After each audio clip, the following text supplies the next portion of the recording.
It's late. I am so tired. So much happened today. I've got like new homework assignments, which is apparently one day when I started going to the soup kitchen, I thought I was just supposed to make journal entries of what happened. A lot happened at the church before I did not document. I did say a couple things, but there was missions, things going on every day I went. A lot of spiritual warfare, channeling, knowledge, instructions. I did not record those, but I'm recording videos now since going to the soup kitchen. So today is January 20th, 2026.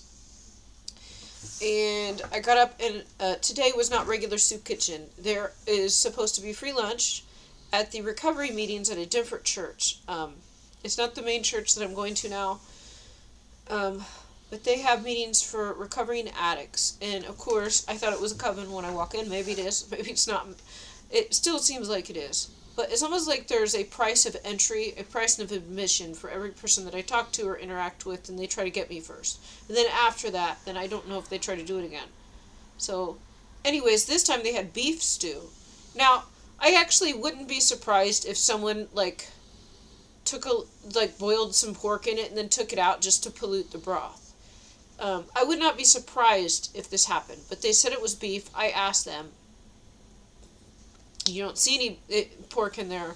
So if they are tricking me and lying about it, that is not a sin on my part. So, anyways, they had cookies, and there was also coffee in the main part. Excuse me. Excuse me. There's like a little kitchen area that has like a Kurg in there, and I'm not a huge Kurg fan. Actually, I don't really like them, but at the church, they're a great idea. They're easy for people to make and use at a church. And there was a new woman there today. This woman I saw at the Sunday morning free breakfast. This time she was there with her daughter. And she said her name. Her daughter was hopefully recovering, but was still... It looked like she was on drugs, actually, at the time. But maybe she wasn't. She was there to help, and she was happy her daughter was there.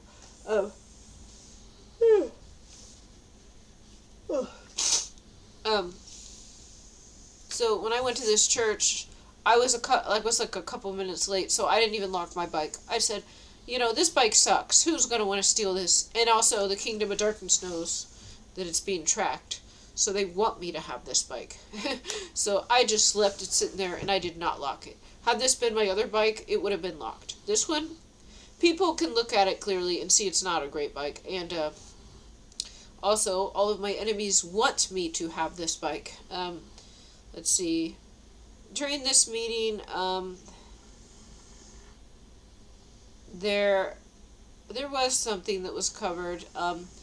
Now, when things are said in this meeting that are confidential, I am not going to say anyone's name or specific, but if something generally is an attack on me or is covered, I will mention that, yes.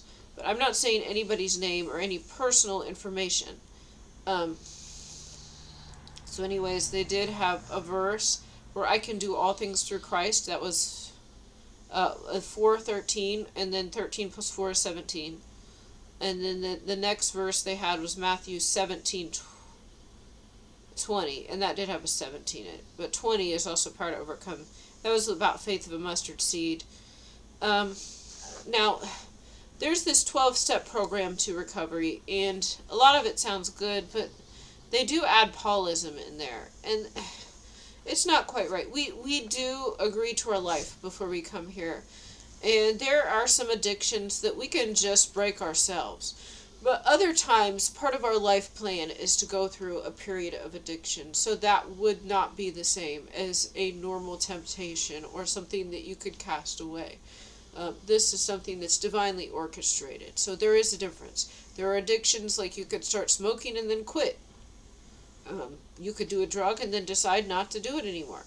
But there are other addictions that are part of your life plan, that you're meant to suffer through the addiction, or they can be other.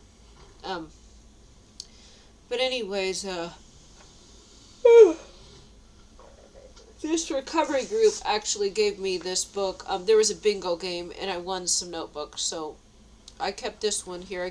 There was two other ones that I gave away, and I just used this one to write my notes in now. It's pretty good. I got some people's names, because I cannot remember the names, but anyways,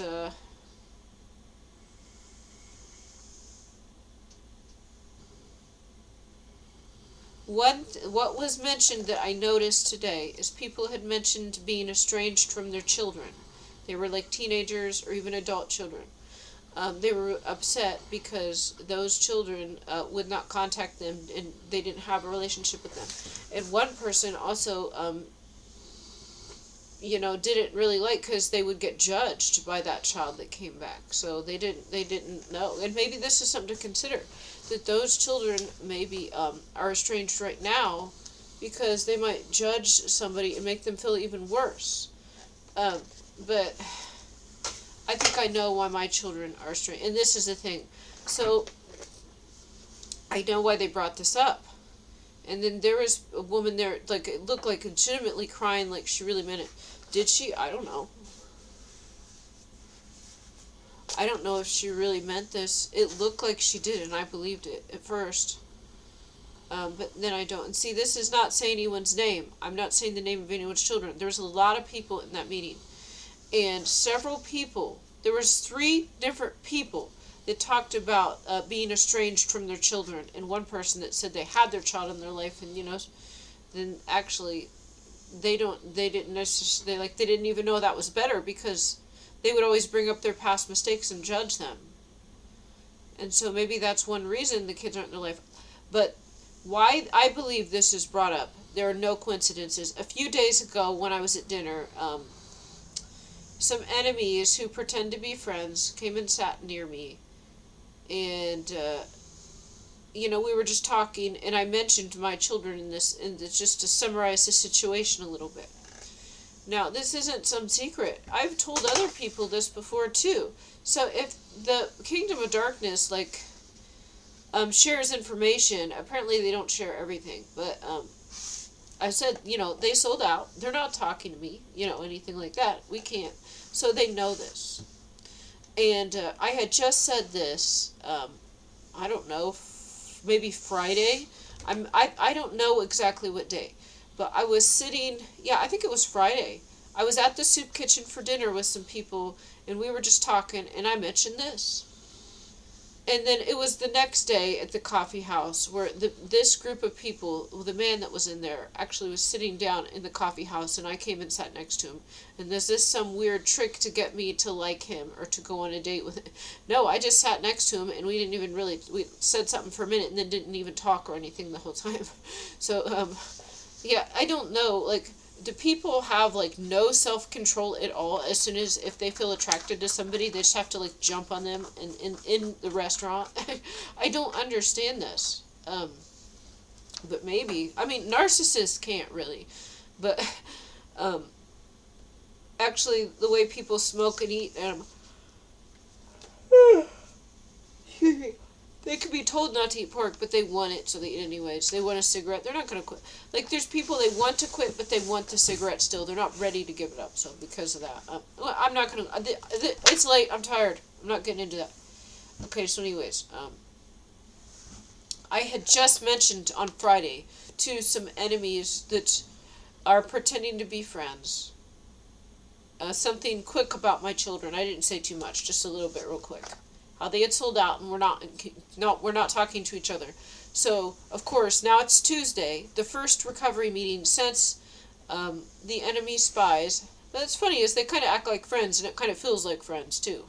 But anyways, these are enemy spies, and the first recovery meeting after I told them this, there was 3 different people there that were crying, or they were upset, and they were talking about being estranged from their children.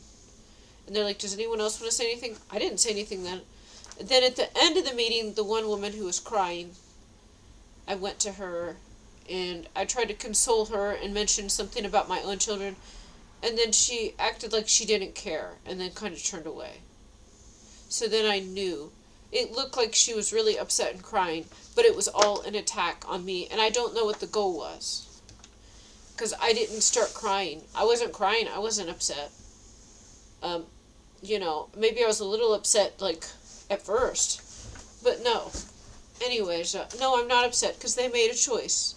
And they sold out. And because of that, they can't be with me.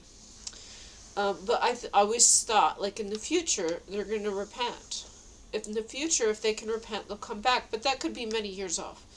But I know why we are estranged now anyways.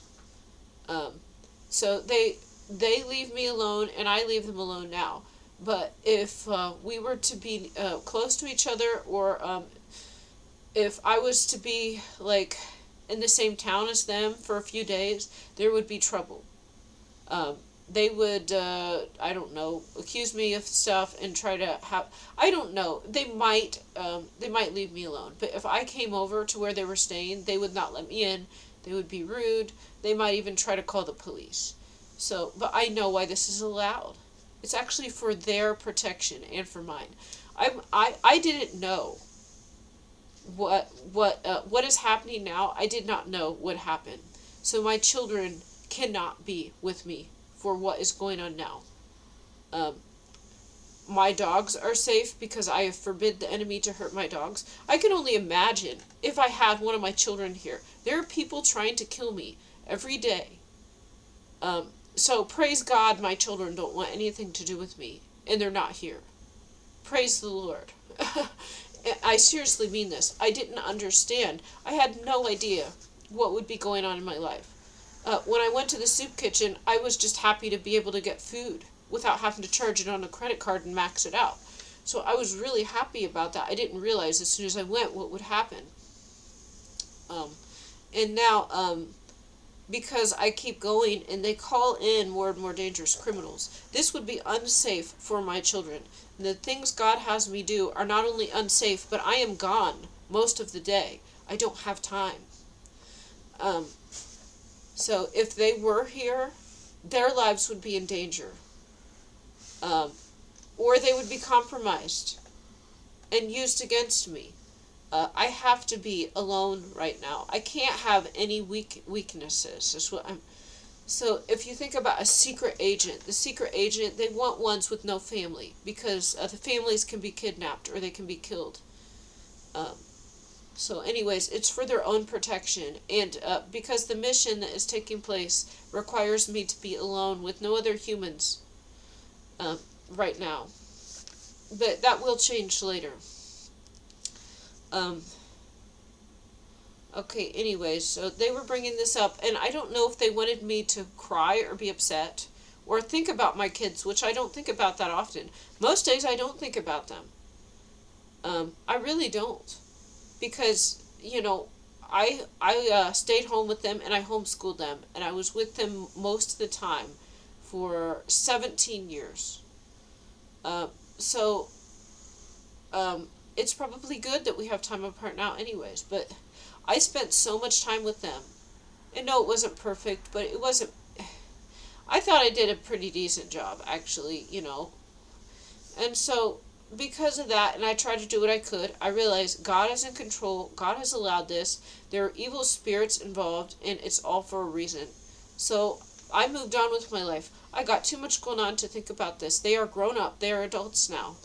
And there might be a reconciliation in the future. So anyways, they brought this up at the meeting. 3 different people talking about this and crying and being upset.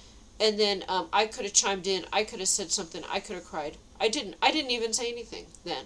But when the meeting was over, I went to the woman that was crying and I tried to console her. And then she didn't seem to care. And then she turned away. So I think this was an attack. The attack failed. And she didn't really care what I had to say.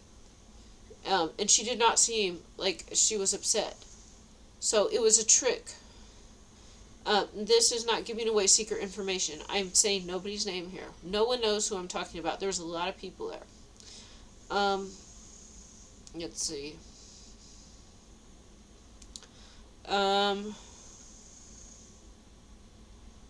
So anyways, after this meeting, I had a coffee and I had some water.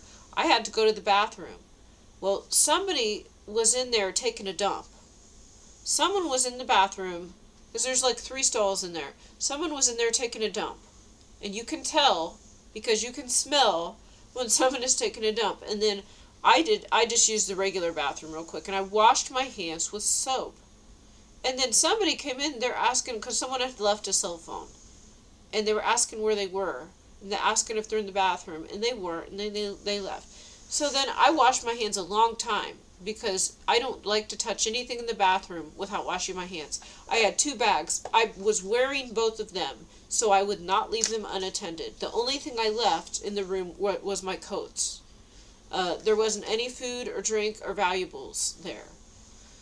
But anyways, there was one woman in the bathroom who was taking a number 2, as I could clearly tell, and then I did not. I just did the fast kind. And then I washed my hands twice in the sink. And then while I was washing my hands, she came out, and she did not, there was another sink, but it had something in it. She did not wash her hands. She went right behind me and looked at me and then left without washing her hands. And then she went to the room that we were just in, where my coats were. So this woman, this was disgusting. She was taking a dump. She did not wash her hands. And then she looked at me and left. And then she went into the room. My stuff wasn't in there, just my coats. So then, I don't know, did she touch my coat? Maybe, maybe not. But I did pray over the coat that if there was any poop on my coat, that it be removed and returned and be given to her, and my coat would be clean. And really, I don't think she was looking to contaminate a coat. She probably was looking to see if I had a bottle of water or something like that to contaminate. That is my guess. This is what they do. Like the woman who left her cell phone had had like a cup or pop or something. I imagine if her hands were dirty, she would want to put it on that, something that you would eat or drink. So anyways, this was disgusting. She was going number 2, did not wash her hands, and then while I was washing my hands, went into the room where my stuff would have been. But my stuff was gone except for my coat. And then I said something like, if she touched my coat, then I asked God to clean it and give her the dirt back if it was dirty. So if she had gross hands and touched my coat, I asked God to clean my coat, to give her back her mess. This sounds disgusting. This is a type of witchcraft I'm talking about. And this is not sharing anyone's name. I know your name, but this had to be an attack, honestly. But then when I went in the room, she probably, I don't know, maybe she didn't touch my coat, because it was just a coat. She was probably looking for my bag, for my water, if I had any food sitting in there, something that I would put on my mouth. This is what these witches do. They're disgusting. But if they can be saved, we want them to be saved. I'm not trying to be mean. I'm just saying, I was actually concerned for my coat. I did not want her to touch my coat. But I did pray over the coat before I touched it. That if it was contaminated, that be given back to her and my coat would be clean. I prayed this over my coat. Anyways, then the woman did come back and get her phone, and she thanked me because I was in the room with the phone, so it wasn't just left sitting there for someone to steal. So that was good. There were recovery meetings after this meeting, and there was a bit of a wait. So I biked myself. And I showed up at the first treatment. It's a mental health facility. And so I think they do it. I don't know if they do admissions. They do screenings. They have programs for recovering addicts and addicts to come in. And when I went in for a minute, and there was a half hour before this session started. And so it was really hot in there because I was just outside. So then I just went back outside and I stood out there, and it was 15 degrees or something. I just stood outside because it was too hot in there. And you couldn't go in the room and sit down. The door was locked. So I just I sat outside, and I saw another bike there. And I knew this was a man. A lot of men use women's bikes. I don't care. They shouldn't call it women's bikes. They make sense. If you have a rear basket, you need a step-through bike. But it made it a little more funny because my bike the seat's down all the way, and it's a men's bike. This bike, the seat was up all the way, and it's a woman's bike. So I had the men's bike, and this man had the woman's bike. And his bike was funny to me when I saw it. I liked it. I did like this bike, actually. It was like a masterpiece, like if you would make something or fix something with duct tape. But anyways, this bike had a plastic bag tied over the seat, and it had plastic bags wrapped around the handles. Then it had like flowers on the handles, and just the way that looked was funny, and I liked it. I am not being mean here. It was funny, and I liked it. So he had a woman's bike with the seat all the way up, a plastic bag on the handles with flowers, and a plastic bag over his seat. And mine was a men's bike with the seat all the way down, and the seat is ripped with no plastic bag. And then I had fixed the brakes, and I put like I forget what those things are called. They're not twist ties, but zip ties. I put zip ties on it to keep the brake lines in place, and so they both look funny. But anyways, then I said, I like your bike. He was like, thanks. We talked for a second, and he left. So it was funny. But he said that his gears didn't work. And then I told him when I got my bike, the seat was going like this, and the brakes were off. And so I had to fix them with these zip ties. So it was funny. That's what you'll see. Of course, this will happen to addicts because they end up trading anything of value for drugs. So they will end up trading their bike even when they need the bike, and to get a junk, like they'll go get a bike out of the trash because they sold their good bike for drugs. That's what. So anyways, but actually the frame was nice, and the bike, I liked the look of it. It made me happy when I saw this bike, and so I actually meant that I liked the bike. I did. Like, I'll glance at a bike, but this one, I looked at it for a bit. Anyways, there were several people going in and out, and then, let's see, what went on during this? Oh, we made candle holders. There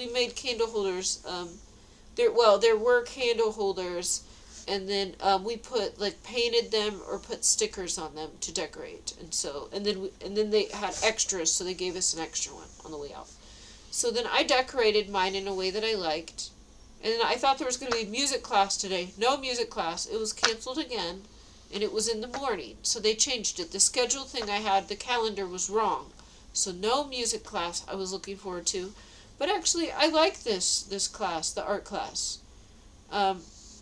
So anyways, I decorated a candle holder. It looked pretty good. I put my name on it and some arrows. So I did it pretty quickly. But then the minimalist look was like very modern, trendy. So it looked good.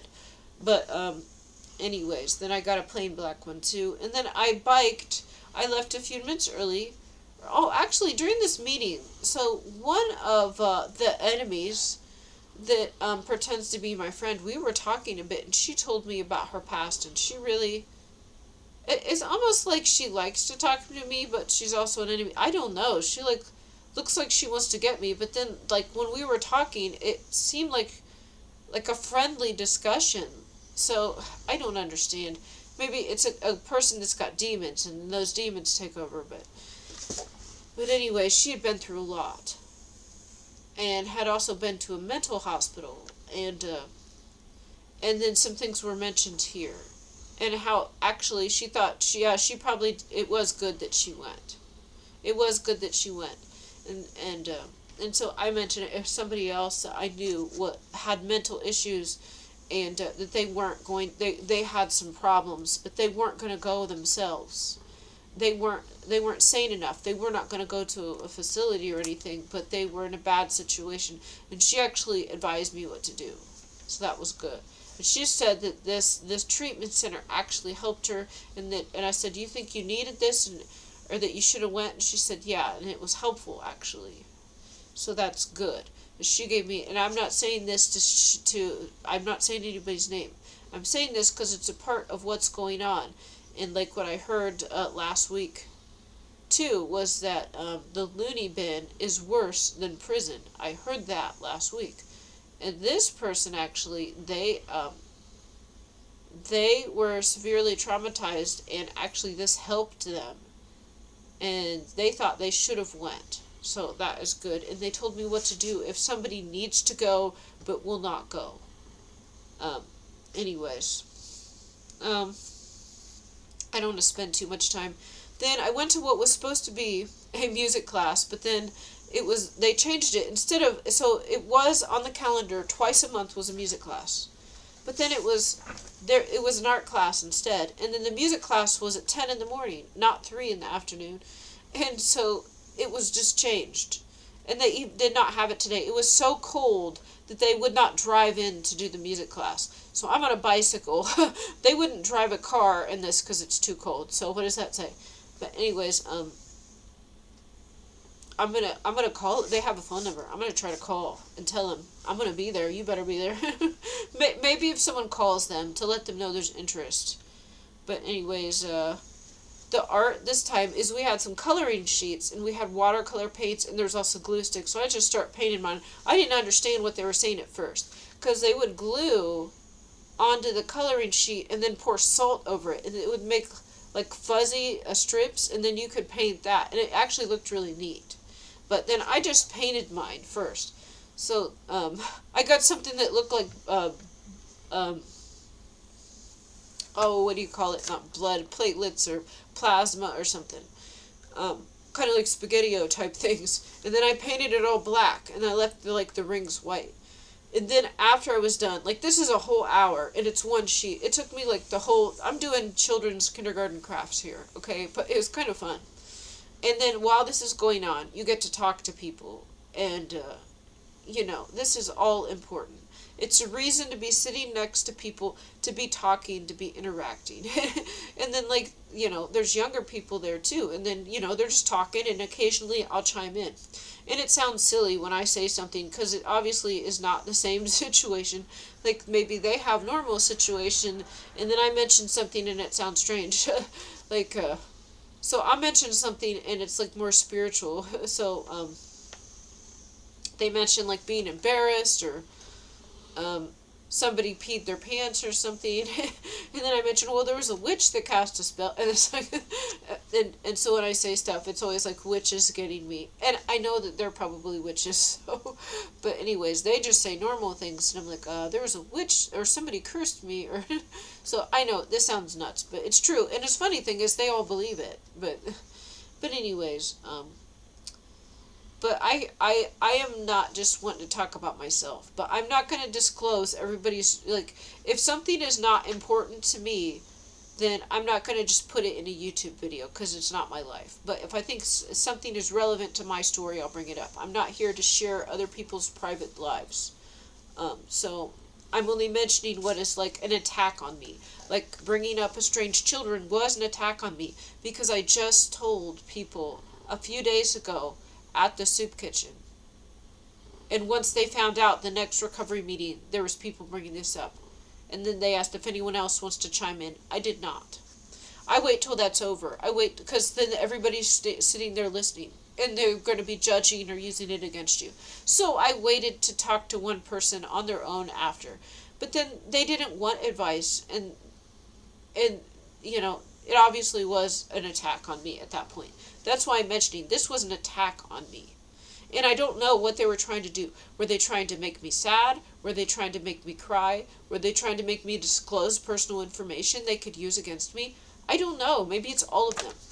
But I didn't. I just say some very basic things. Yes, they did sell out. Now, I didn't go into the whole story. I didn't say how they sold out. I didn't say why they sold out. And it's maybe it's even good they did, because maybe that's the best option they could have made. Because had they died, then maybe that would have canceled my life mission. Because if that would have been too upsetting, or it would have made me look like an abusive parent or something, and then I wouldn't have been able to do what I'm doing now. So I don't know. I imagine what has happened now is the best outcome, because as I said, things that are going now are too dangerous. I have to be alone and just with God. And also, this is too dangerous to have my children around here. So I have to be alone now. And I know God is protecting them and the mission by keeping us apart. I did not know this, but now I do.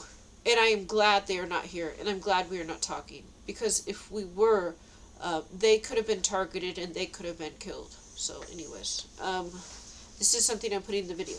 And then, after these meetings, so I made a pretty cool picture, I thought, because other people chose like the duck or a turtle or something, or there was one with rainbows.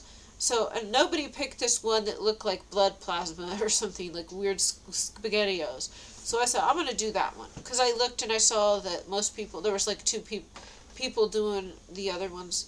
And then I painted the background red, and then I kept like the rings white, because I wanted it to look like white blood cells or something. And then I put the glue on it. I had just enough time. And then I put the salt on it. It looked pretty cool. But it looks like the SpaghettiOs. So I'm not here to like to say that I'm the best person, I'm the best artist. You know, I just thought it looked pretty neat. But it's, who knows?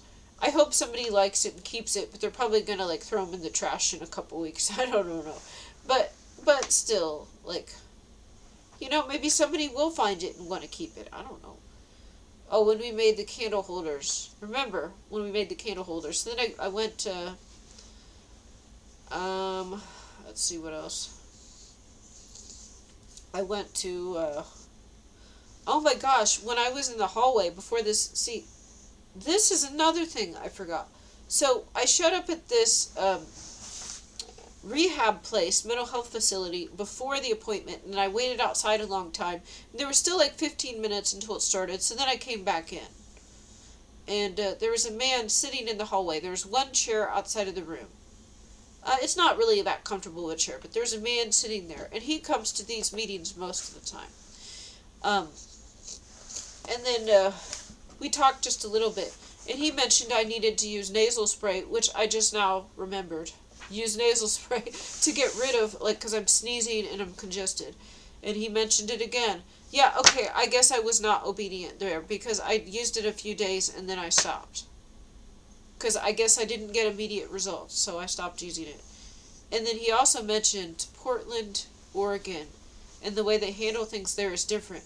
And I said, witchcraft? And I said, voodoo rituals? And he said, oh, something like... And then another woman comes in and starts talking to him, and he stops talking. So I know what it means. I know what's going on. He didn't want to say anything in front of her. She came to stop this discussion. She didn't want me to find out more information.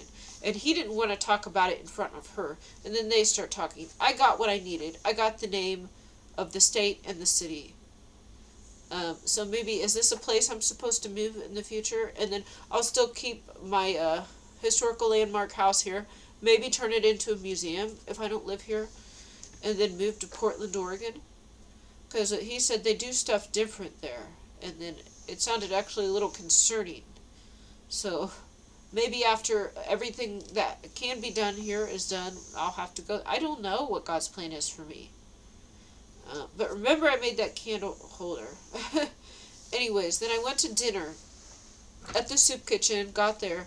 And so the young man who was there with his mother before, he, of course, was trying to hit on me again. But anyways, not at first. So when I saw him, I was like, hello, and I saw the other people there, and I'm like saying hello to them and being nice. And I've already told him that I'm not available, but anyways, then I said, oh, do you want this? And I gave him the candle holder. I gave him the candle holder, because I had two. So I gave him the one that I decorated. Now, this was not supposed to be a token of love. This was not supposed to mean that we are dating. I made an arts and crafts project at the addiction recovery meeting, and I had two candle holders, so I gave him one. Or actually, even before that, I had a purple bag. So I think they spy on me. Oh my gosh, there's more. There's more too. There's more attacks here.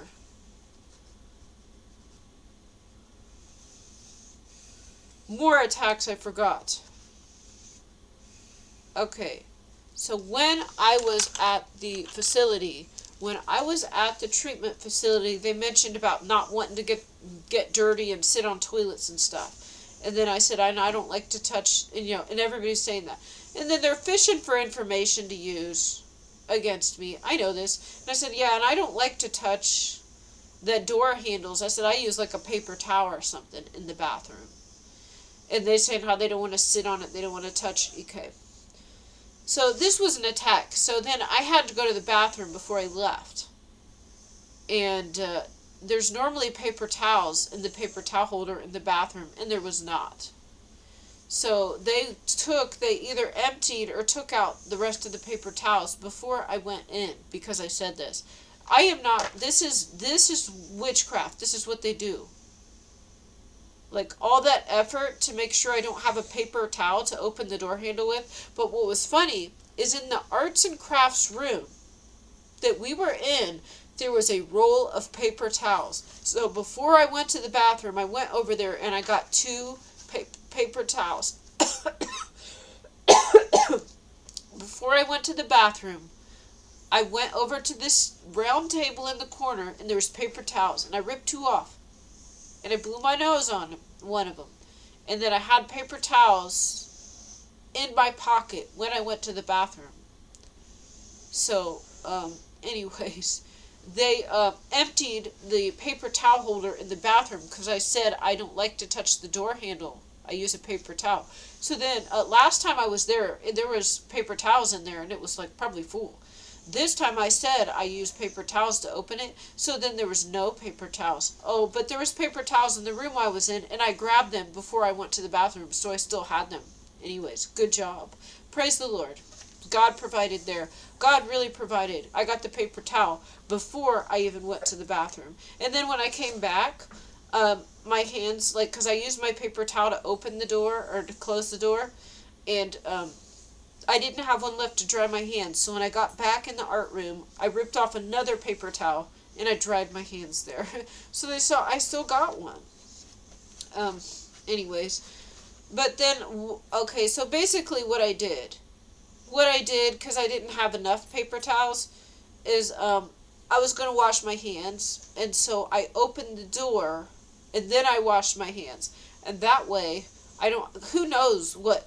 Like, there was a woman that just took a dump and didn't wash her hands. Seriously. So, I opened the door, and then I washed my hands. So, this is a bathroom that has, like, a different stall. It's got, like, 2 stalls and a shower and stuff in there. And a sink. So, but you can leave the door open or you can close it. So, I opened the door, and then I washed my hands. And while I was washing my hands, a man walks in and he's like, oh, and then he leaves. And I know what this was. I didn't care. He wasn't going to come in, but see, he was sent there just to annoy me, or maybe some people would be traumatized. I don't care.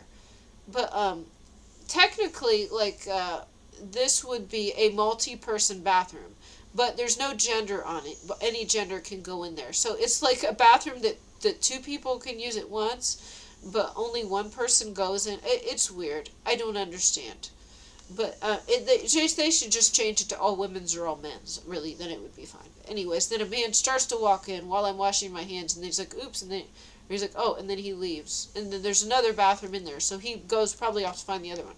This was an attack. They sent someone to come in, like, and look, like, to walk in while I'm washing my hands, and then he left.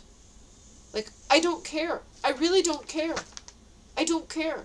I mean, it was completely safe anyways. There's a lot of people in there. I mean, there is no threat. But if there was a threat, then I could just scream or something. But there's not. It wasn't. It was just an attempt to, like, startle me or make me uncomfortable. That's what they do. So anyways, when I was at dinner, I walk in, and I'm there a couple minutes early. I'm saying hello to people. And so the guy, the younger man, who now likes me, like, I thought he liked me as a friend now. Well, they saw I had a new bag today, and I got this a while back. I didn't get it recently. I just haven't really used it yet. I got it on Temu a while back, and it's a purple bag, but I thought to use it because I put another bag on my bike handle and it would slip off. And the plastic bags aren't that strong. If they start to rip, then my stuff falls, and, you know, that's just really obnoxious. So then I remembered I have this bag I got on Temu. Well, it's probably the right size to put my stuff in, and I can twist it and put it over my bike handle. So it was a much better solution. So then I had this purple quilted bag, and I used that today. So when I showed up at dinner, this man, who's about 30, He was sent to hit on me. I don't think he actually liked me, but then maybe he does. Maybe he does, but I think the Kingdom of Darkness sent him at first, but maybe he actually likes me now. I don't know. But I guess I have no idea, because people trick me all the time. They trick me, they pretend they're really crying, and then it looked like they were sad, but they were lying. Um, I figure they all lie when they hit on me, and I think they do. And he probably didn't like me at first, but now I think he does, because now he probably does, because I was nice to him. Anyways, so then he's like, "Oh, look," and he had a vest on underneath his jacket, and it was purple, and it was a very similar color to my bag. So, so he wore a vest that matched my new bag, and he was like, "Oh, look at my." He pointed it. So he's right next to me. He's like showing me his vest and my bag, and then he was showing me his jacket was like a Ralph Lauren or something. And I said, my bag is Temu brand here." So it's being nice and stuff to him. And then I'm like, "Oh, do you want this?" And I gave him the candle holder. And then he saw it. And then I forgot, I put a little thing inside that had hearts on it. There was a little piece of foil and it had hearts on it. And it was like to wrap chocolates or something in. And I didn't really think much of it. This is a craft project that we made, but it did look pretty neat.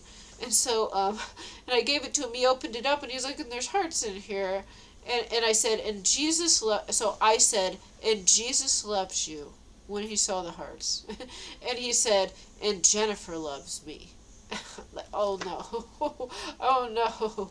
I said, "And Jesus loves you," and he said, "And Jennifer loves me, and I love her." They're like, "What? What?"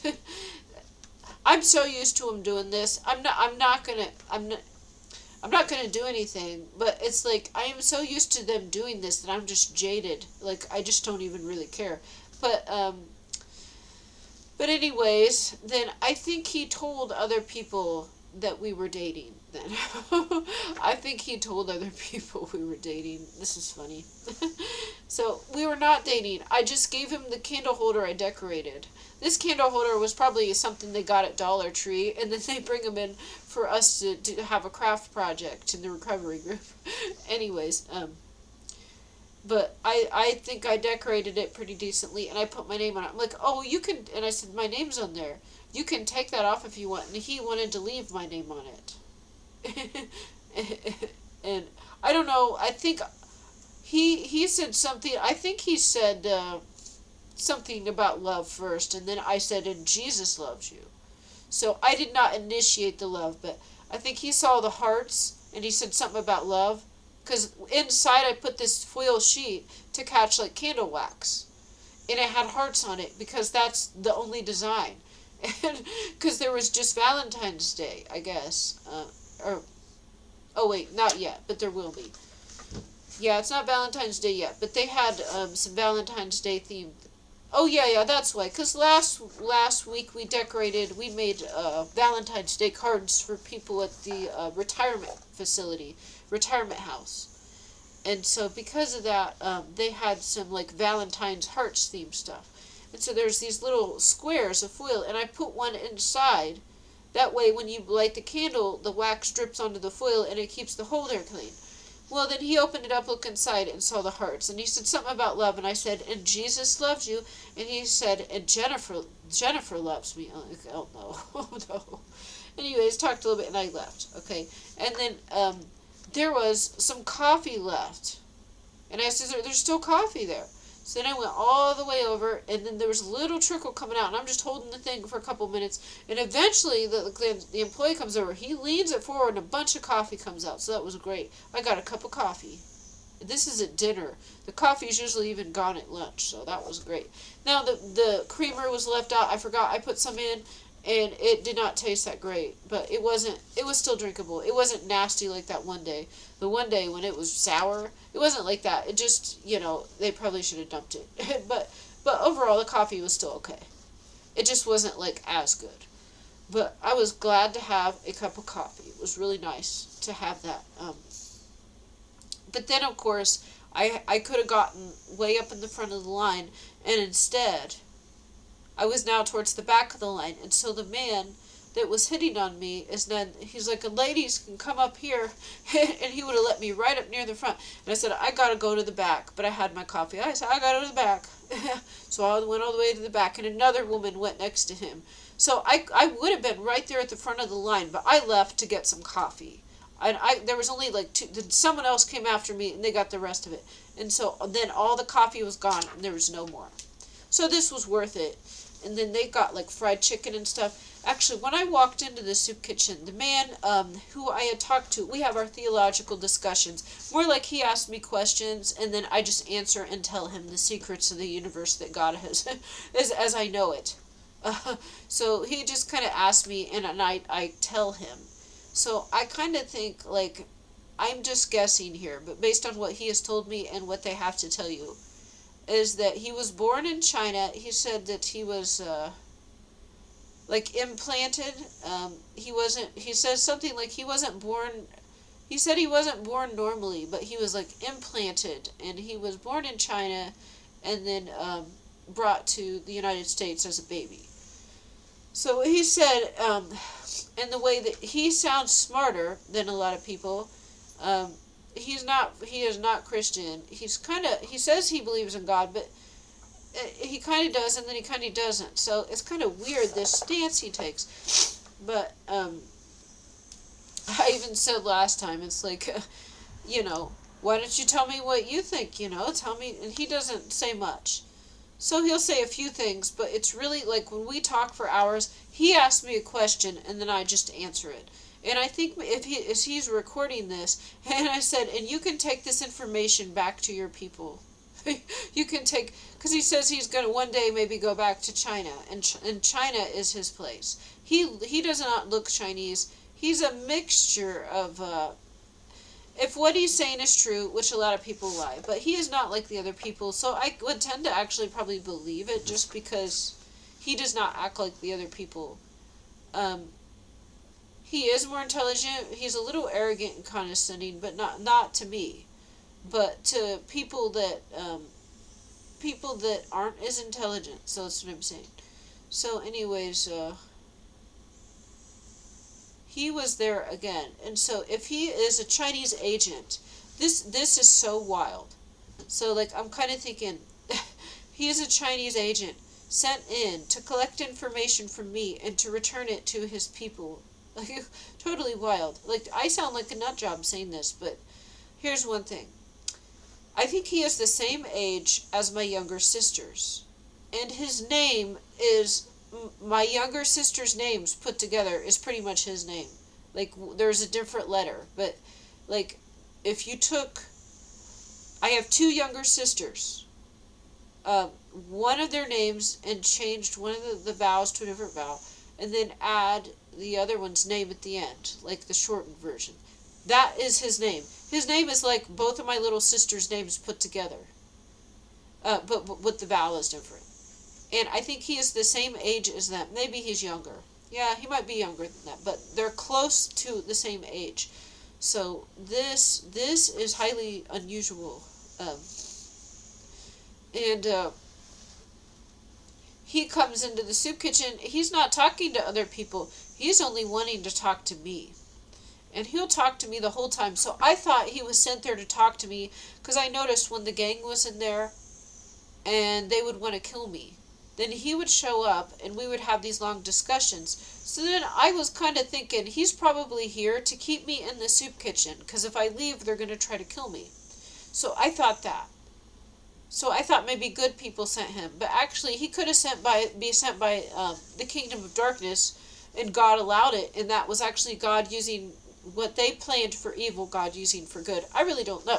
But see, this is only helping because whatever their motivation is to gather information, like they're getting truth and they're listening to it, and they're trying to figure out where's this power coming from, and so they're listening to what I'm saying, which is cool. But anyways, this guy, I like him, but I don't know whether he's good or bad. Maybe he's just in the middle. But he does not look Chinese to me. But he does kind of act like, because Americans are like, America #1, we're the best. And China is like that too. Both America and China are very much I don't want to say arrogant, conceited, but like they think their countries are better. Maybe not so much now after wokeism in the United States, but China was very patriotic, and not normal patriotic. Like they thought they were better, like kind of condescending.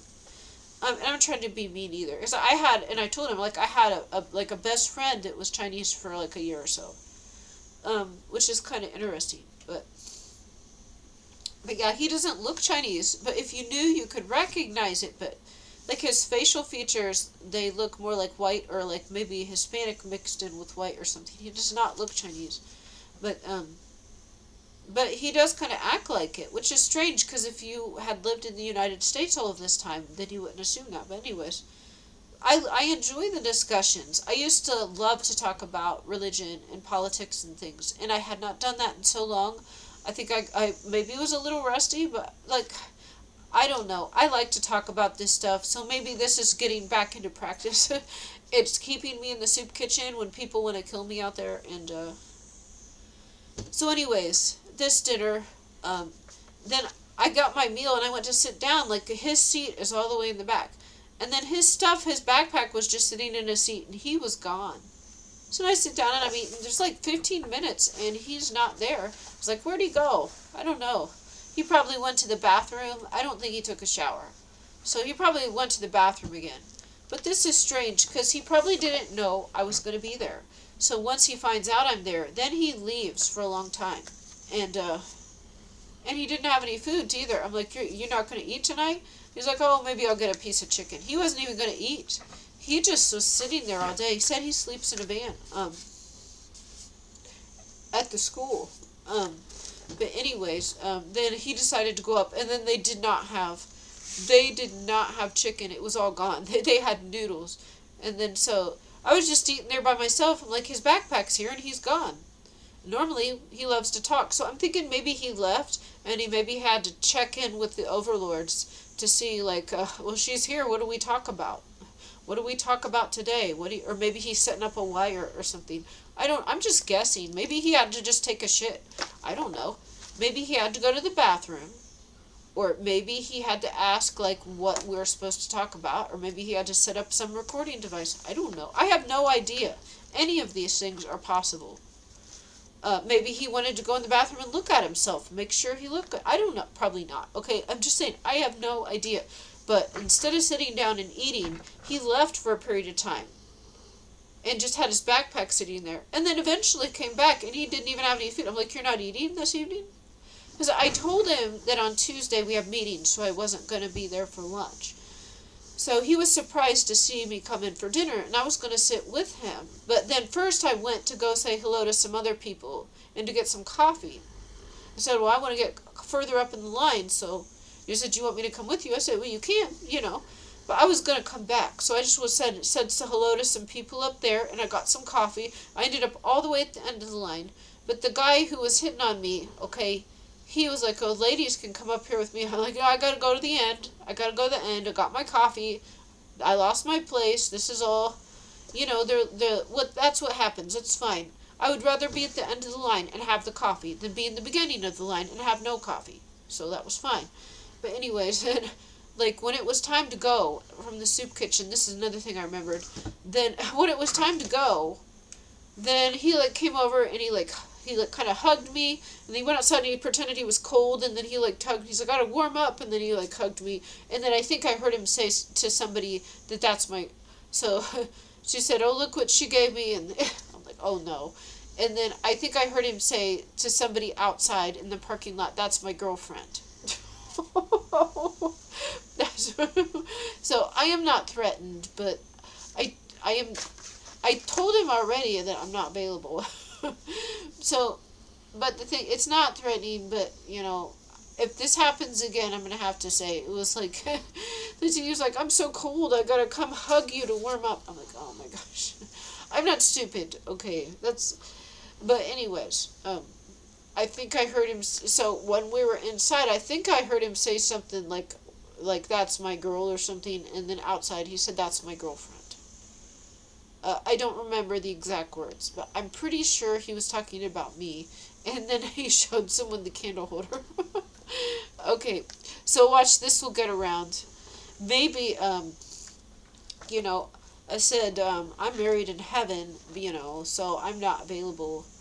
But I guess everyone sees that I'm just by myself all the time. Maybe, maybe if I'm dating half the people at the soup kitchen, then like the person I'm supposed to be with will come. I don't know how this works. But let's see. Then while I was at dinner, um, I was invited to. They said there's a meeting tonight. Do you want to go to that? I was invited to that. Um, um, oh wait, this is actually while I was doing the art. Okay, geez, there's so much I don't even know what I'm talking about. Now I still got more to talk about. Oh my gosh. At the recovery meeting where we did the watercolor, okay, I was invited to this addiction recovery thing at another church this evening, and it was from 6 to 8. And so I said, yeah, we'll go. And they said it was further away, so they were gonna pick me up and drop me off. And so there was some witchcraft taking place today. People giving me cursed items, I'm sure. So keep in mind, now I have been invited to this meeting in the evening, and it's about addiction, and where you go in a circle and everybody talks, and they get more in depth and mention personal things. Okay, so they were trying to set me up. I don't know, because, like, any of them could have just asked me if they wanted to know something, but they don't. They don't ask. Maybe they're not allowed to, because they have to bring me to this meeting. Anyways, so then at dinner, they dimmed the lights because it was getting close to time to close. And I told this man here, he volunteers at the soup kitchen, and I told him, yeah, I will go with you guys. And he was gonna drop someone off, and I said, okay, and I'm gonna bike home from the soup kitchen, and it takes about this long, and I'll be home at about this time. So they were gonna stop at my house and pick me up. So as the soup kitchen is about to close, about 10 minutes before close, they dim the lights. They turn most of the lights off, just to let you know. You finish eating, put your tray away, and go home. And so I went to the office real quick. Because I thought, I'm going to ask him for some gloves before I leave. And then I go in the office. So the second in command woman is there. Keep in mind that Larry just told her yesterday that I know that they're involved in messing with my bike and allowing things. It's obvious, okay? But I just said it. And so God is using me to render judgment, I guess. So I thought she actually was being polite and kind. But then I mentioned, I walked real quick. I start to walk into that room, and then she's coming out, and she says, what do you need? Or something. And I'm like, oh, well, actually, my one pair of gloves got ruined. Do you have to have another pair? She's like, oh, yeah. And there was a pair of gloves sitting right there. So, like, there's like a seat and a little table where the staff works. And then there's like a counter. There was a pair of gloves sitting there waiting for me already. There was a pair of gloves sitting and waiting for me to ask. And she's like, oh. And then she went and grabbed him. So she just walks like 3 feet, turns, grabs the gloves, and hands them to me. I'm like, oh, thank you. She hands me the gloves right away. They were sitting right there on the counter waiting for me to ask. And I'll tell you why they were waiting for me.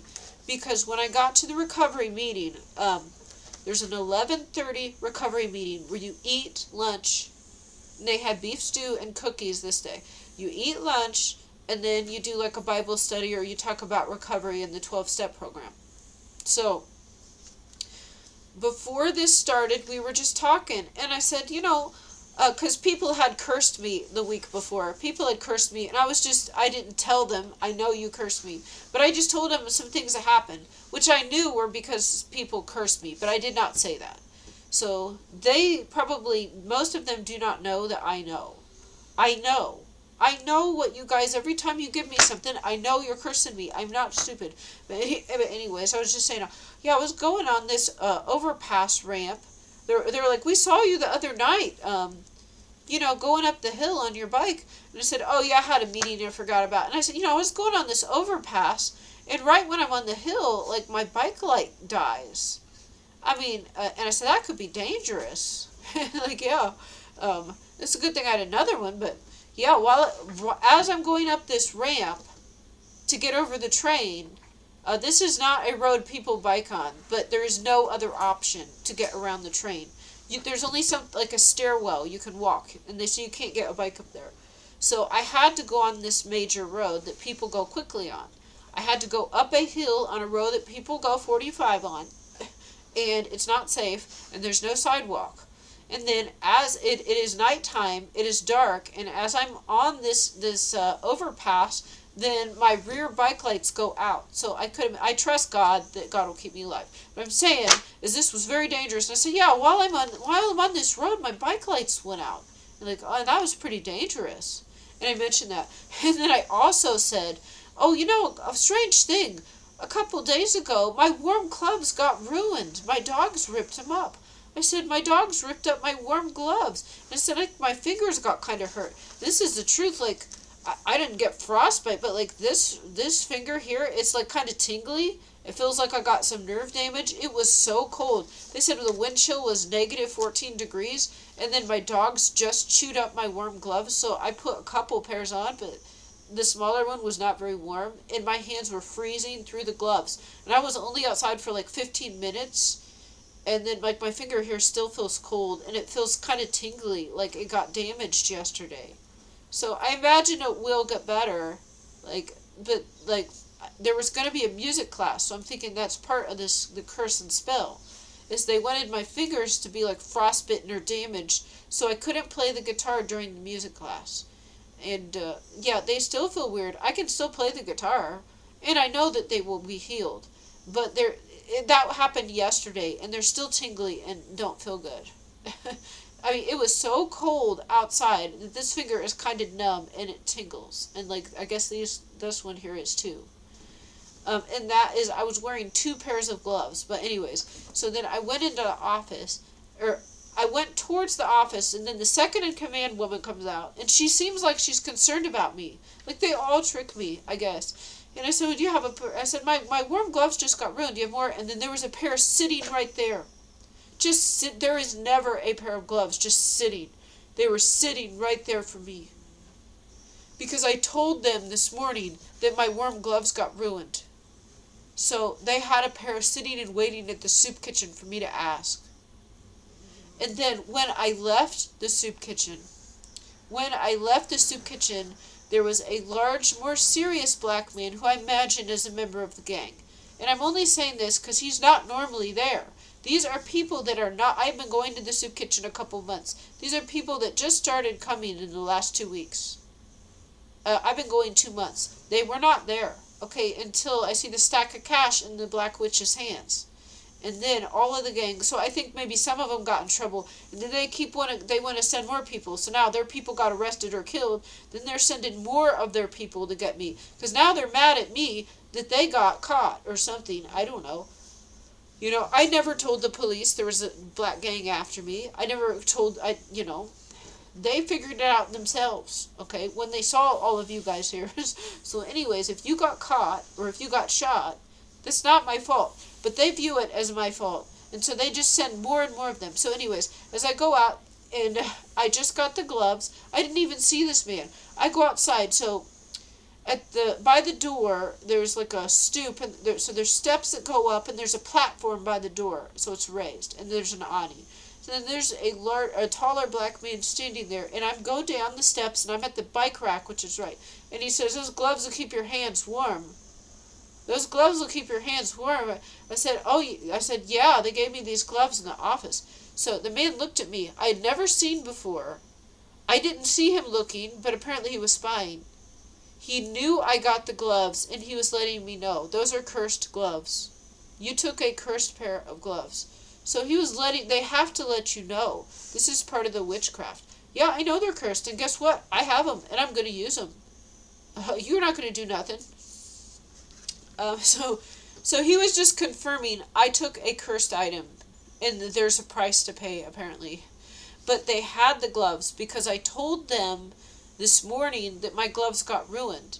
So then when I went in for dinner at the soup kitchen, they had all day to put a pair of gloves on that counter, and they were waiting for me. And as they were closing, there's only a couple minutes left and the lights were dimmed. I went towards the room. Then the woman in the office comes. She's coming out. She says, well, was there something you need? And I told her about the gloves. And then she's like, turned, grabbed them, handed them to me. And then I'm like, oh, thanks. And then I left. And then I go out, go down the steps, go to get on my bike, and then there's the tall man who's more serious. He's like, those gloves will keep your hands warm, right? And I knew what this was. Nobody says that. And I said, yeah, they gave me these. They said, yes, they gave me, yeah, very warm. I don't remember exactly. I said, yes, and they just gave me these gloves in the office. And then I left. So he let me know these were cursed gloves. Something's going to happen now because I took the gloves. Anyways, I had to get home. I played with my dogs a few minutes and took some stuff out of my bag and got ready to go to this recovery meeting. And then they were a little bit late. They showed up. I was at home for like 15 minutes or so before they showed up. And then we left and went to this meeting. The meeting was pretty good, actually. Shoot, what's going on here? So this recovery meeting, they told me some very interesting things. So this church. It's maybe 5 miles away. I know of it, but I have not been there. It's a little bit of a drive. So if it was summertime, I would bike there, but it's not. It was like 15 degrees. So I was not going to bike there. It is too far away. And also, I kind of wait for God to invite me. So I guess God wants me to go to the Mormon church this weekend. That's why. And the man approached me about his 17-year-old dog, and then his daughter comes and offers me a ride. And I said, well, I don't know if I'm coming this weekend. I just kind of go where people invite me, and I'll probably go to a different church. And she said, I invite you to this church this weekend then. So I'm going to the Mormon church this weekend again. And I have a ride. And I have a ride now. Now, they're not going to be taking me other places, but this is good because this is a train town, and I can get to the gym. I can get, like, a lot of places, like, everywhere I need to go, pretty much. Well, maybe not the Salvation Army. There's an underpass by that. So, anyways, I can get to where I need to go without having to cross train tracks, except for this Mormon church.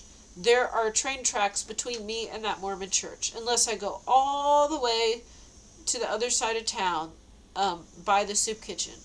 So the soup kitchen is one way from my house, and the Mormon church is the other way. So anyways, this is not convenient. And of course, there is a hill. I don't want to have to go uphill to bypass, and I don't want to go on this major road that's dangerous. This overpass is not safe for bicycles. So anyways, because of this, I don't want to bike. Like, actually, I wouldn't mind biking if there was no train and I didn't have to go up a hill. But I have to go up a hill to go on an overpass and go. I have to go like 3 miles out of the way to go to an overpass that is safe. And yeah, actually, last time I took that overpass, it's an underpass. I had to get on the main road, and then a car comes behind me, and the people in there keep honking. They're like, honk, honk, honk, honk. And then I just keep going. I kind of look back, and then there's just people in the car, and then they flipped me off because I was biking on the road.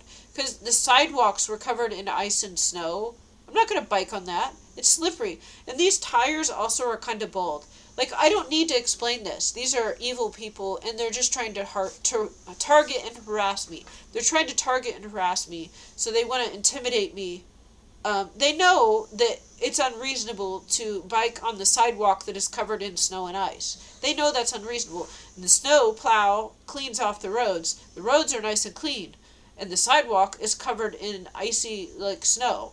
So that is not safe. Everyone can see and understand. But anyways, as I'm biking on this road, less than a block, like towards this light where I'm going to turn to get around the train, okay? Then a car is right behind me. There was 2 lanes here. They could have gotten the other lane and went around me. Instead, they stayed behind me and they kept honking.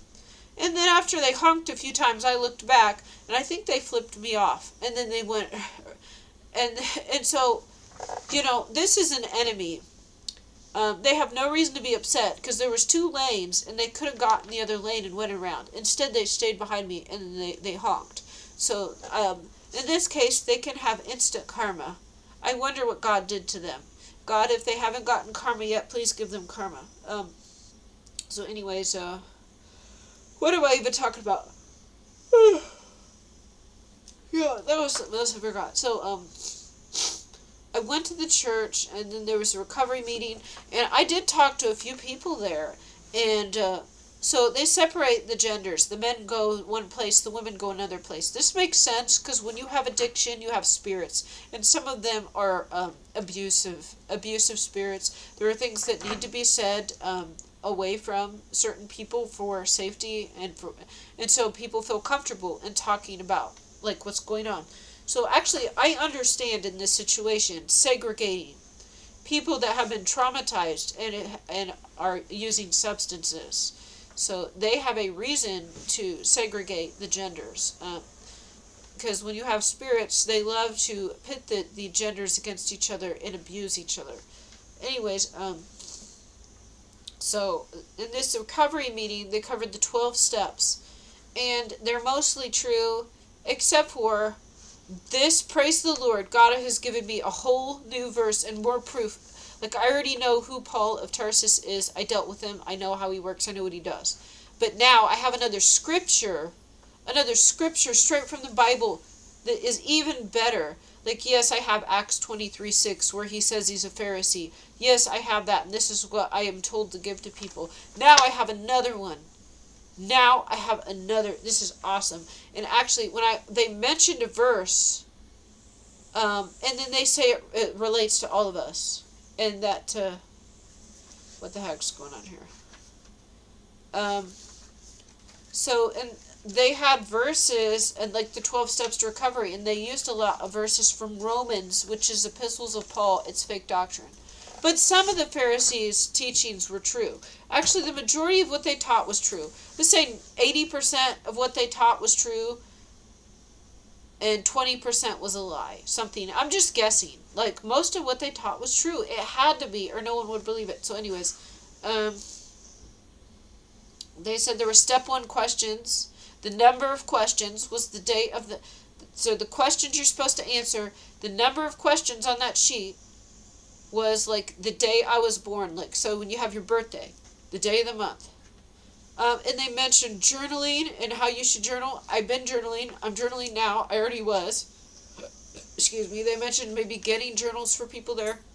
I could use it because, like, I only have so many pages in here. So what they covered was Romans 7:18. And so they use this, and they have the people repeat after them this lie, which is in the epistles of Paul. But this is beautiful for me. Okay, so the recovery meeting, they have you admit you are powerless. There is nothing you can do. So then God has to heal you. You give it to God, basically. So some of this is true, and some of it isn't. So, like, yes, God has to deal with it. God has to handle it. You trust God. That's right. So actually I could read the 12 steps are that you're powerless, you can't do it yourself, you turn it over to God, you turn back to God, like if you're sinning, you admit your sins, and you tell them to others so you can pray for each other, be ready for God to remove your addiction, ask God to remove your addiction, take an accounting of your wrongs and make amends, directly make things right with people if it's safe to do so, take a personal inventory, I guess, like of your situation and the way you're living. Pray and meditate, and then share the message and help others. So most of this is true, except for they had verses related to each of these. And this verse is perfect for my purposes. It is not perfect for this. So this verse says, this is epistles of Paul, Romans 7:18. Paul has a struggle and says, there is nothing good in me. I want to do the right thing, but I can't. So this is your Saul of Tarsus saying, there is nothing good in me. I want to do the right thing, but I cannot. And you know what they do? They use this verse to say this is us. No, this is not me. There is good in me, and I am good. There is good in me, and I am good. I reject and rebuke that. Paul is not saying this about me, okay? He's not saying this about the remnant. He's not saying this about other believers. He's saying this about himself. So we have a verse of Paul saying he's a Pharisee. Now we have a verse of Paul saying there is nothing good in me. I can't even do the right thing if I want to. I am unable to do the right thing, and I am not good at all. So that is Romans 7:18, and there's more he says after that. More he says after that. I don't have time to read that right now. I got it written down. I'm going to read it later. There's like a whole chapter about how Paul says that he's bad. So praise the Lord. But see what they do? They didn't say that he was talking about himself. They use this like it's us. No, I am good. I am good. If you're a believer trying to follow the law, you are good. And yes, there is something good in us because we are made in the image of God. And God is the greatest, always greater than everything else. Great is better than good. And we are made in the image of God. So do we listen to Paul, who says there is nothing good in me? And then they say there's nothing good in you. No, we are good. If we want to do the right thing and we try to do the right thing, we are good. So this is the lies in the epistles of Paul. And they also covered the 9:11 verse, like Psalms 91:11. So that was pretty. Now there was a spell cast here. There was a few things done.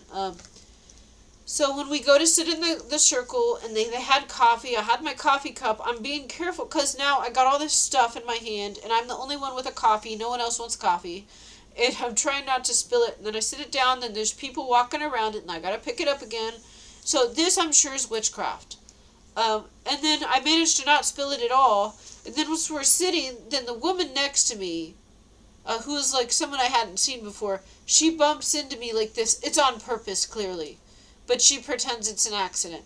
This I knew was on purpose. And then the coffee spills on my hand and on my pants. Which I don't care. My pants are already dirty. They're already dirty. I don't care.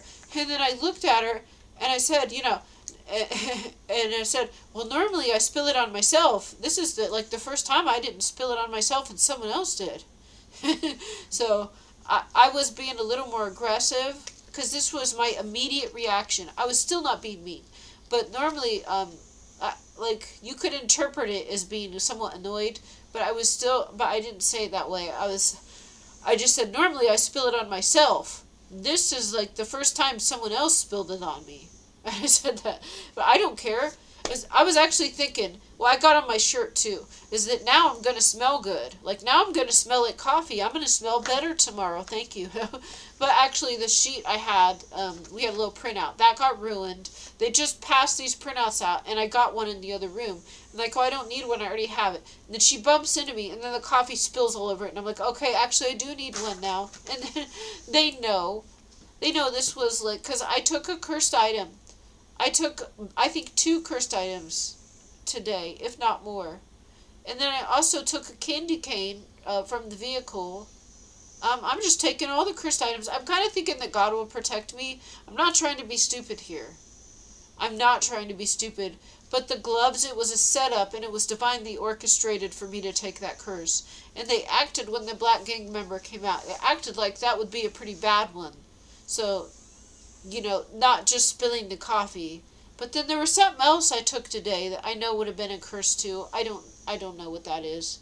But then she bumped into me on purpose. She made it look like an accident, but it was obviously on purpose. The coffee spills, gets on my shirt sleeve, gets on my pants, and I think on the chair too. And then I needed a new paper. It was fine. Then it continued. After that, she didn't mess with me. This is the price of admission. This is the price of entry. They all do that. As soon as I meet them, then they give me a cursed item, or they say something rude, they slander, they do something. And then after that attack, then I'm allowed to talk to them. So, yeah, I don't even know what this is. If these are people that need to be saved, but the devil is trying to make you turn away from them. The devil is having them attack you, so you don't trust them or you don't want to help them. Not so you don't trust them. So you don't want to help them because they did something to you. but these people need your help. I say, if these people need my help, the demon in them causes them to attack me as soon as we meet, so then I wouldn't want to help them anymore. But I still got to do the mission, so I think that's what it is. Anyways, I did hear this somewhere else several months back. Um, then after the meeting was over, they did ask some questions, and I did tell him, like, one of my secrets. It's not a secret. It's just something I do. Like, I know during this meeting there were some enemies, the monitoring spirits in there listening. I know there was monitoring spirits in there listening, and that's good because I'm telling them information that they can help. Like, and the woman that looked kind of like an enemy, I saw her at this other church, and I think she maybe was a witch or something. But, like, she's a beautiful woman and all that, but I thought maybe she looked like a little evil, but like what I saw today is she had been through a lot, and she was like tears coming in her eyes. So she put on this tough exterior because she had been through a lot. I'm not saying what she went through, and I'm not saying her name. I'm just saying here is a woman I had seen before. Looked like she was a witch working with the coven. She didn't look like she was really a good person. And I saw today is she'd been through a lot, and she had tears in her eyes. And this was a defensive mechanism to protect herself. But anyways, I got to mention a few things, like just what to pray in the morning to help, like, get rid of your anxiety, to get rid of your depression, to give you strength. And I just said that. We didn't have to answer too many questions. We only had to say, like, a few things. Excuse me. But I also said, like, what are you thankful for? And it went around. And, like, I don't know what to answer. And it comes to me, I just said my dogs. I already said, Kingdom of Darkness is forbidden from harming my dogs. You are not allowed. I forbid you to harm my dogs. So I know they're going to try to use what I love against me. This is why it is good my children are not here. It is good my children do not talk to me. It is good my children hate me. It is good my children live far away right now. Because if they were here, their lives would be in danger. They would be used against me, or they would be murdered, or they would be hurt. And I would be threatened, or I would be blackmailed into stopping missions. So I cannot have them here. And then I even worry about the dogs, but I have forbidden them. I've directly forbidden them from messing with the dogs, but I know when they said, what are you thankful for? Okay, there's people in there waiting for my answer. And when they listen to what I say, then they're going to target what I'm thankful for. What I like, they're going to target it. Like I said, I like a paper towel to open the bathroom door with. So then, like a half hour later, I go to the bathroom and there's no paper towels in the bathroom. There was paper towels in there last week. It looks like there always is. Except for I just told them that I like to use paper towels to open the door handle, then they're gone. Just like this morning when I show up at the recovery meeting and I tell them my gloves got ripped up. So then when I went to the soup kitchen for dinner, they had a pair of gloves sitting there waiting for me to ask. And then when I leave, the man who I don't even think was watching said, oh, those gloves will keep your hands warm, right? Those gloves will keep your hands warm. And I'm like, oh, yes, these gloves will keep my hands warm. They just gave them to me in the office. So I didn't see him watching, but he knew there was gloves in there, and he knew they were cursed.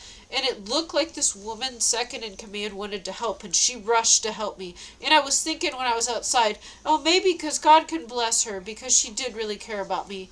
No, this man knew they were cursed, and she probably knew they were cursed too. And so maybe, maybe she still does want to help. But that's not what it looked like. Right away, it looked like she wanted to help, because as soon as I said I needed gloves, she turned, grabbed them, put them in my hand. When does this ever happen? There's never anything, like, there was only this whole counter right there. I think that was the only thing on it. It was just a pair of gloves sitting on it, waiting to give to me. And as soon as I asked, turn, give me the gloves, and then go. And then as soon as I go outside, there's a man standing there, and he's telling me about the gloves. He's trying to warn me, I guess, or let me know. Even if I threw them in the trash, it wouldn't matter. Because I have been trained. God has showed me already how this curse works. I can give them away. Doesn't matter. I'm already cursed. I can throw them in the trash. Doesn't matter. I'm already cursed. And, This was meant to happen. So they're going to try to do something, and it's going to backfire splendidly, and then I'll be okay because God protects me. Anyways, he was out there letting me know. Yeah, that woman in the office, it looked like she was wanting to help me. And when I was outside at the bike rack, I was thinking, well, this is good. The way she gave me these gloves, God can bless her now. But no, she was probably trying to do something horrible to me, giving me the cursed gloves. And there's also something in the gloves, which was like, it looked like a big tea bag with something in it. So then I just put it in my pocket, and I didn't even, like, I don't know what this is. I didn't open it, but it was inside the gloves. Maybe I'll take a look at it later, but I don't have time for that now. But anyways, yeah, when I was at the meeting, after it was over, they had chicken noodle soup. It was really good. And I asked, there was a man there serving it, and he had made it. And I'm like, oh, this is great. You should put a recipe. And then he mentioned a few things, like about the pastor. The pastor's name. The pastor is old and still even plays sports. Is apparently in great shape. But then it came up like they have food at these meetings, and next week they're going to have pizza. And then I did mention, I said, well, actually, because if I come next week, because I don't eat pork, if there's, I know it's probably not right of me to ask, but if there's a pizza without pork on it, like say if there's a vegetarian or someone doesn't eat it, and he said, we usually get one cheese, and he said, are you Jewish? I said, no, Christians are not allowed to eat pork. I said, and then, kind of went a little bit, and I said, this is one thing God has me tell people, and they don't want to hear it, and they don't like it. But, and I told him how we are not allowed to eat pork. And then he brought up, like, this thing, didn't Peter, like, say he had a vision or something? And I said, that's a dream. And dreams are, like, parables. But I actually have to read this, because I think it was talking about foreign exotic animals that they didn't know what they were. They already knew what a pig was, and they already knew they weren't allowed to eat it. But here's, like, all new animals they didn't know about, and they were allowed to eat. But that's not a pig. Anyways, it would not have said these things like strange animals talking about a pig, because they already knew what pigs were, and they knew pigs were forbidden. And it was a dream, and the dream things symbolize other things. It does not literal in a dream. Like, why would Joseph interpret dreams if they were literal? Like if there's a bread or something, like it doesn't mean actual bread. In the dream, it represents something else. It has a bigger meaning. That's why you have dream interpreters. This didn't mean you're allowed to eat pork. And it wasn't even talking about pork, was it? I believe, and I'm not sure, that it was talking about exotic meats, animals he had not seen before. And even then, it's just a dream. So this likely had some other meaning. It probably does. I gotta look into it. So people are using a dream about like different types of meats that are not pork to say you're allowed to eat pork, when the other cases of dreams, they're not literal. They mean other things. Like you see fat cows and skinny cows. That's talking about a famine, years of abundance and years of famine. So then just using like seeing animals or something to mean you can eat pork, it's not literal. But anyways, then the other guy who volunteers, and he was pointing out like, oh, this pizza and something looked good and it had pepperoni on it. And I mentioned, and I was talking to him about not eating the pork, and I said, why? And I said, because the spirit's in the pig. He said, well, in those pigs. And I said, but I said, like, no, all the pigs can be. And I told him, like, the type of spirits that possess the pigs were the spirits that were too lazy. They wanted to ride. So you got spirits of, like, filth, like, dirty, I didn't say obesity, but just laziness, selfishness. Look at how a pig behaves. You can see these spirits. So these were the spirits that were too lazy to leave on their own. They wanted to ride. They wanted to go in the pigs. Okay? And what kind of spirits? Spirits of lazy, slothfulness. I don't know what word I'm saying. Like dirty, stinky, smelly, selfish, greedy, obese, sickly. Like, the way pigs behave. These were the spirits that were too lazy to leave on their own. They wanted to get in a pig and have the pig walk into the water. So anyways, and I mentioned this, and I could tell, and we were getting along quite a bit. I think this was a trick. They had some spells. But then, like, I could tell he looked a little evil a bit when I was talking about the pork in front of him, and he was trying to point out a pizza that was good, and they all had pepperoni, he said.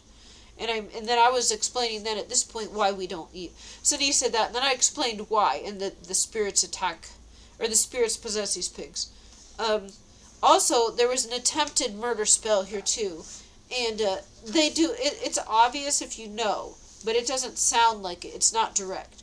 So, like the woman that was in the car. So when I got a ride to this meeting, there was 4 people in the car. The man driving who went.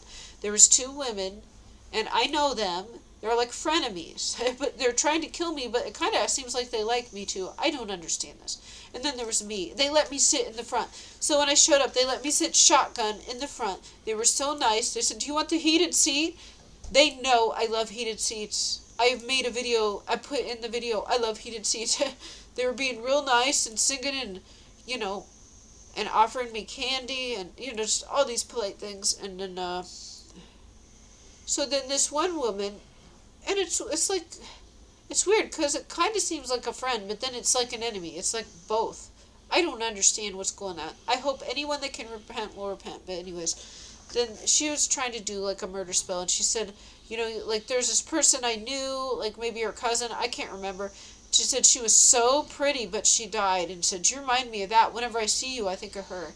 She's saying like, "You're so pretty," but she died like some while. So this was the murder spell, okay. And so I don't really think of myself that way. I mean, I guess, but we're going to live as long. I don't know if I said 1,000 years, and then forever. I said, because the healing technology and life extension that's coming down, we're gonna live as long as trees are. We're gonna live for 100,000 years or forever, because heaven is coming down to earth. So I countered her spell. She tried to speak a death spell over me.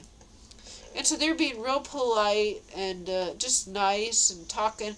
And then on the way back, like there was a person there that smoked. And this is the woman that bumped me. And then, I don't know, I felt like more craving for a cigarette. Like I would have wanted it. I'm not going to do it. So I'm thinking like they were talking about cigarettes. And then like she wanted to quit, but she didn't. She wanted to keep doing it. Like, and I said, everyone pray for her that she can quit. Dear God, I pray that this woman I spoke to, if she really wants to, Lord, I pray that you strengthen her, allow her to quit smoking, get rid of any spirits of addiction. This woman that I spoke to in the car, I pray that she be able to quit smoking as soon as possible, and it will be easy for her.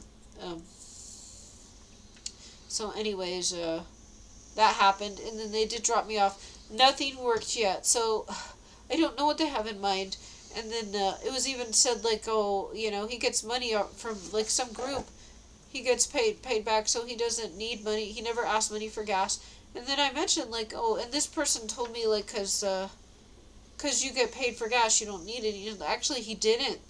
So he just got like some pocket change from a relative, but he pays for it. And so that wasn't true. And I mentioned it. I'm like, oh, I thought like this person said that you get money and you don't. It's like, no, he had to pay for the gas. He drives people around all the time. So, I mean, he's doing good deeds. But when he's doing good deeds for me, he's trying to get me. But he's doing good things for other people. That's why he's like evil, but I see good in him. And that's why I kept saying, like, it's time to repent. And, if anyone could repent. And I mentioned something. He's like, yeah, and that's why I'm always praying for, like, celebrities and stuff. And I said, yeah. So I'm not going to say him. But it's not, I'm really, really talking about everybody. Anyone that can repent, now is the time, like, to repent. The end times. But, I don't know what they had in plan. They did try to do a death spell. They did send me to a group that probably, if I answered things, could be humiliating. Thankfully, they didn't ask too many questions. There's only 2, and then what's your thing you're thankful for? They want to find out what I'm thankful for so they can destroy it. But guess what? It's my dogs, and you guys aren't allowed to touch my dogs. You're not allowed to do anything to my dogs. Yeah, I got the soup. I had to tell him. I told the guy we're not allowed to eat pork, and he said we eat a lot of pork at this church. So, and I did make it clear, and I told him why too. And then when he was trying to justify, he said, "Well, didn't Peter?" And he's talking about it, and I said, "That's a dream. A dream, and dreams things mean like they symbolize things, but." It wasn't talking about a pig because people already knew what pigs were. They knew what pigs were, and they knew you're not allowed to eat them. And they did not eat them after reading that either. Um, anyways, I was so happy to see that verse about Paul saying that there's nothing good in him and he just does stuff wrong all the time. Yes, I'm going to add this one into my repertoire. Repertoire. And actually, it does make me a little suspicious if the pastor here is old and he's still doing sports, because maybe he could be using witchcraft. Like the black pastor that I saw a couple weeks ago, he looked young for his age. He even mentioned he did. And then he did the blood sacrifice spell. I think that they use witchcraft to make themselves look younger. And just like how they get their power, they steal it from someone else. And it looks like possibly the communion is part of it. So I don't know what's going on. Also, next time I go to the Mormon church, I'm going to see if that haze shows up again. If the haze shows up, then if they don't mention like where the power of the because last time they prayed that God bless the communion water, okay, and then I did not see the haze. So if I see the haze this time, and then they do not if I see the haze this time and they do not credit God, then it's witchcraft likely. I'm not stupid. Anyways, I have to go to bed. Oh, I was gonna say, this thing, this is like 5 pounds here. Huge Life Recovery Bible. This is apparently like a Bible. It's got coffee spilled on it, I think. This is like a Bible here, and it has over 4 million of these in print. It has like, I don't know, apparently footnotes and stuff in here relating to recovering from addiction. So that's probably good, but I would like to see what they put in here. But they've got some truth, like, you do have control over your addictions unless it's a part of your life plan. Some of these are. And that you have to endure it and go through it. And you can't stop it. But a normal addiction, you have the power to stop. Certain things are a part of your destiny and your life plan. And those you do not have control over. So it's not quite true. But when they say there's nothing good in us, no. It doesn't even say that. Paul's talking about himself. He's not talking about me. He's not talking about you. He's not talking about anyone else. He's only talking about himself. And he didn't even write that. And they like extrapolate that. They like, and say, maybe I'm using the wrong word. Then they try to say that's talking about us. No, Paul is only talking about himself. And I know, I met the man. And I've continued to see. They have to show you what they're doing. So anyways, thanks for watching. God bless.